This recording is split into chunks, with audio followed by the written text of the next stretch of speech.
येथील कृषी उत्पन्न बाजार समितीत येणारे आंब्याची आवक घटली आहे। परिणामी आंब्याचे दर सर्वसामान्यांच्या आवाक्याबाहेर गेल्याने आंब्याची चव चाखणे सर्वसामान्यांना अवघड झाले आहे। बेमोसम हवामान आणि अवकाळी पावसामुळे फळाचा असलेल्या आंब्याच्या पिकाला चांगला फटका बसलेला आहे। अवकाळी पावसामुळे आंब्याचे मोठे नुकसान झाल्याने परिणामी बाजारात आंबा 1 महिन्याआधीच उशिराने बाजारात दाखल झालेला आहे।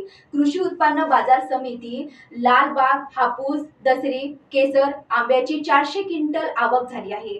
आंबा मोहरलाच असताना अवकाळी वारा, वादळ आणि पावसाचा फटका आंबा उत्पादक शेतकऱ्यांना याचा फटका बसलेला आहे। परिणामी गेल्या वर्षी याच महिन्यात आंब्याला 60 ते 70% मागणी होती, ते निम्म्यावर आली असल्याने व्यापारी सांगत आहेत। बाजारात आंब्याची आवक कमी असल्याने आंब्याचे दर गगनाला भिडले आहे। हापूस 400-500 रुपये डझन, केसर 120 ते 150, दशेरी 90 ते 110, तोतापुरी 70 ते 80, लालबाग 90 ते 100 या भावाने विकला जात आहे। मात्र हेच दर गेल्या वर्षी अर्धा किमतीवर असल्याची माहिती व्यापाऱ्यांनी दिली आहे।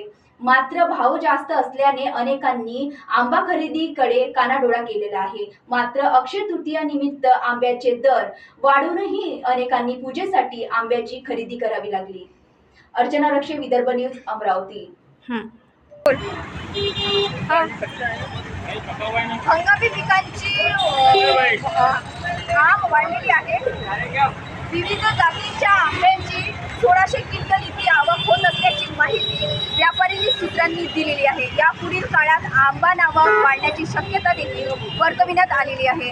फळांचा राजा म्हटल्या जाणाऱ्या आंब्यांना ग्राहकांची सध्या बातमी आहे। तर आपण आता पाहू शकता नावं इथं आलेले हे देखील यासाठीच्या आंब्यांची आवक आता मात्र वेगळे फळ जगणाऱ्या नीलम या आंब्याला याला खूप जातीचे प्रकार म्हटले जाते आणि यांची आवक होत नसल्याची माहिती देखील व्यापारी सूत्रांनी दिलेली आहे।